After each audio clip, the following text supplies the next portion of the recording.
Welcome to the All Financial Hour podcast with Steve All.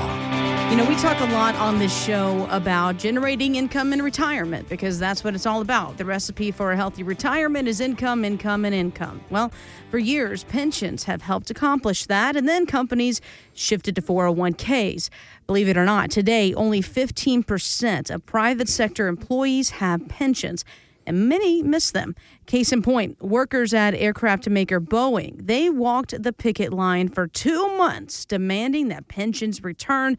But in the end, the strike was settled without that happening. So my question, Steve, is if an employer doesn't offer a pension, how can you help create, let's call it, I guess, a personal pension for retirement? Well, that's probably one of the biggest things when we have to look at it. Let's just look back in the time frame 40 years ago. Retirement was a three-legged stool. Mm-hmm.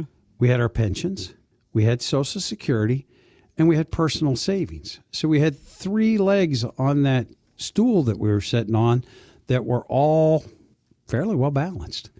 Then what happened? In the late 70s, the 401k came out. Mm-hmm. It was designed for wealthy business executives so that they could defer some of their current income to the future. Well, that gave it, and a lot of people say, well, why are the wealthy guys getting to do it? Why don't we get to do these 401ks?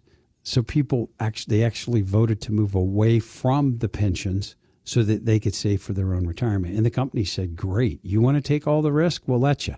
We'll take ourselves out of that risk position. That's why only 15% of the private sector has pensions.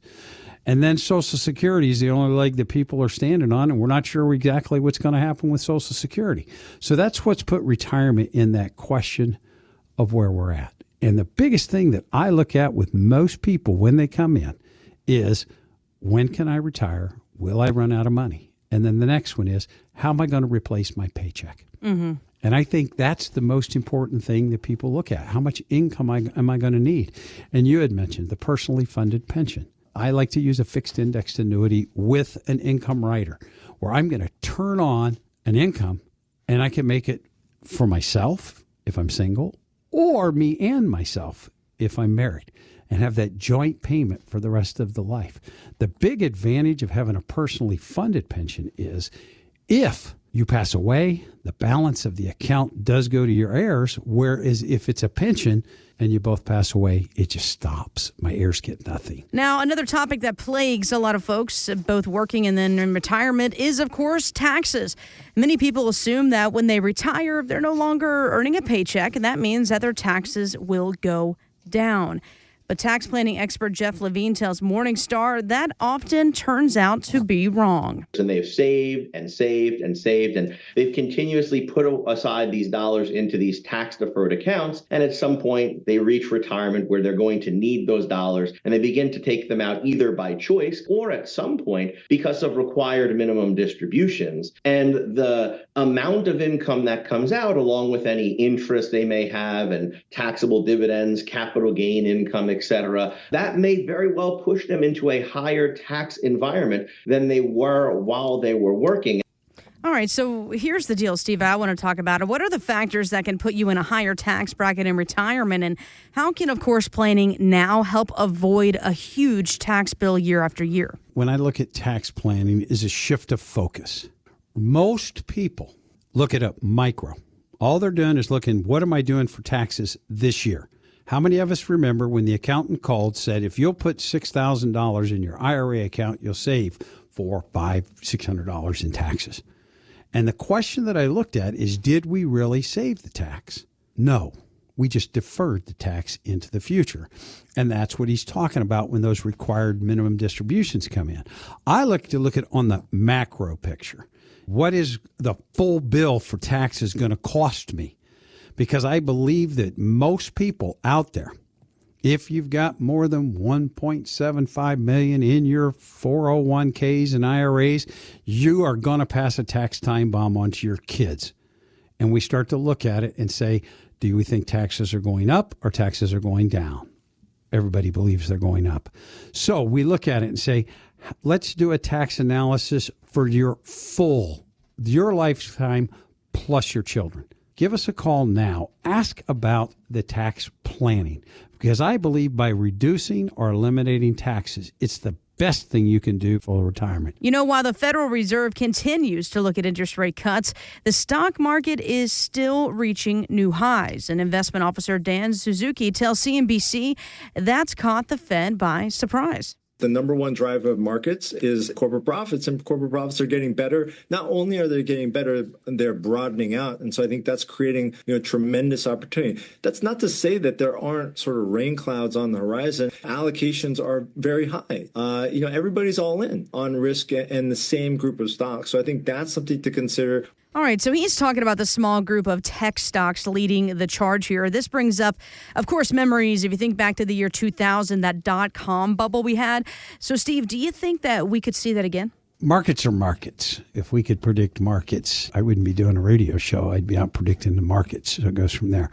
But I do think that a couple things he says. Yes, markets get overheated. What happens when markets get too high? They're naturally going to adjust themselves and they're going to drop. People over the last 2 years, we've had very good returns in the markets. But what happened 3 years ago when we lost that 20 to 30%? So markets are always going to be up and down. Bear markets, those 20% declines, there are parts of market cycles. They happen on an average of every 5 to 7 years. So it's not like they're these black swan events. That happens on a regular basis.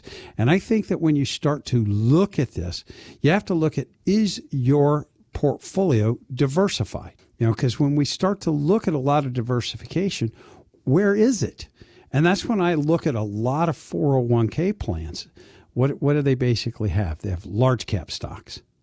They say those are kind of the safest ones of the stocks. And then they'll go to mid-cap stocks. Those are a little bit more aggressive.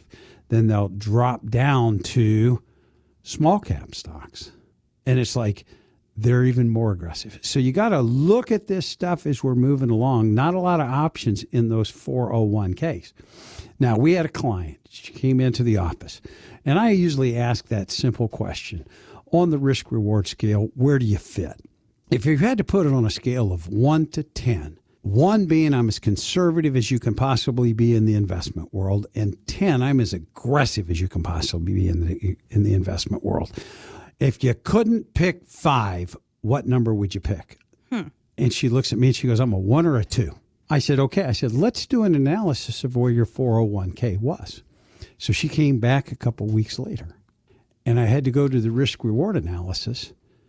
And she was 95% invested in equities. Ooh, she yikes. was a 9 or a 10. She said, I started saving years ago, and I've never changed my allocation. So that's the thing that I believe that if you're out there and you've had a 401k for a long time, and you just started putting money into it and you haven't changed it, is it still the best thing for you to do? And that's where I look at it and say, we can do that risk-reward analysis for your 401k. If you're over 59 and a half, then you have the availability in most 401ks to move it out of the 401k into an IRA account that can give you more investment options for most 401ks. So those are the things that we look at for people. 1, how much risk are you taking for the reward that you're getting? 2, what's it cost you? Because a lot of people say, well, Steve, I don't have any cost in my 401k. Mm-hmm. And then when I run that cost analysis, they go, wow, I didn't think it was costing me anything. But it is. It's internal cost usually, but there are costs in those 401ks. So I'll look at it right now. If you're over 59 and a half and you have a 401k, give us a call now. Now, you knew this was going to happen sooner or later, folks. There's actually a proposal to move the Social Security age up. And the earliest age you could take benefits would stay at 62, but full retirement age would move from 67 to 69, and the age for the top benefit would move from 70 to 72. The Congressional Budget Office looked at the idea and said it would not save Social Security from having to cut benefits in 2034. So if this whole age shift happens here, how would it change retirement income planning, Steve? Well, the thing around it, remember, it's not law. This is not passed, and it goes from there. They're just trying to look at some of the different things that you could do for Social Security.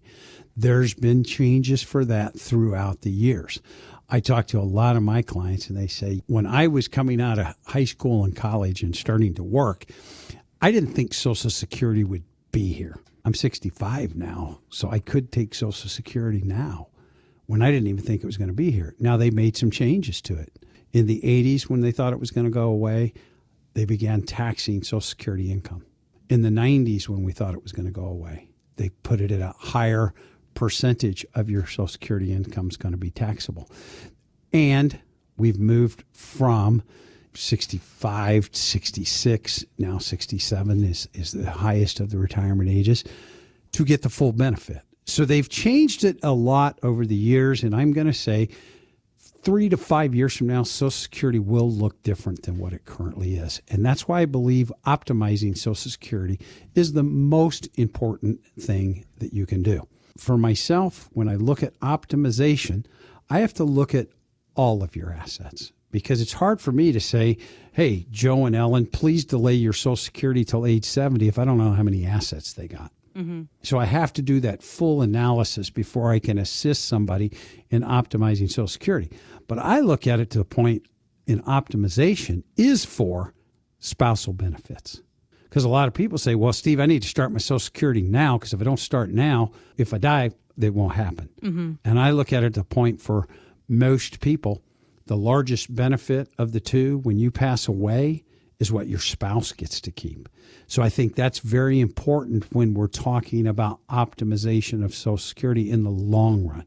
Under current laws, the break-even point's about age 80. If you or your spouse is going to live past age 80, the larger of the two, deferring as long as possible, is the best thing that you can do for the survivor. So we look at those things. So a lot of people have questions. I've been divorced. How does that affect Social Security? My husband or wife has passed away. How does that affect your Social Security? There are a lot of things that people have to look at, and it's not just I turn a certain age and turn on my Social Security. We're going to be doing a presentation out at Stone Summit out in Wentzville. It's on December the 3rd and the 5th. If you've got questions about Social Security, I'm going to say give us a call now. You have to qualify to come to it, but give us a call now and set up for that event, because of the fact that Social Security is very, very important for people when they hit that retirement journey. Get as much as we possibly can out of it. Give us a call now. Ask for a Social Security analysis if you're looking for the optimization, or sign up for our Wentzville event. Thanks for listening to the All Financial Hour podcast. Insurance products are offered through the insurance business All Insurance Group, LLC, AIG. All Financial Group, LLC is an investment advisory practice that offers products and services through Impact Partnership Wealth, LLC, IPW, a registered investment advisor. IPW does not offer insurance products. The insurance products offered by All Insurance Group, LLC, AIG are not subject to investment advisor requirements. IPW and All Insurance Group, LLC, AIG are not affiliated companies. Investing involves risk, including the potential loss of principal. Any references to protection, safety, or lifetime income generally refer to fixed insurance products, never securities or investments. Insurance guarantees are backed by the financial strength and claims-paying abilities of the issuing carrier. This radio show is intended for informational purposes only. It is not intended to be used as the sole basis for financial decisions, nor should it be construed as advice designed to meet the particular needs of an individual's situation. All Financial Group, LLC is not permitted to offer, and no statement made during this show shall constitute tax or legal advice. Our firm is not affiliated with or endorsed by the U.S. government or any governmental agency. The information and opinions contained herein provided by third parties have been obtained from sources believed to be reliable, but accuracy and completeness cannot be guaranteed by All Financial Group, LLC. This radio show is intended for information purposes only.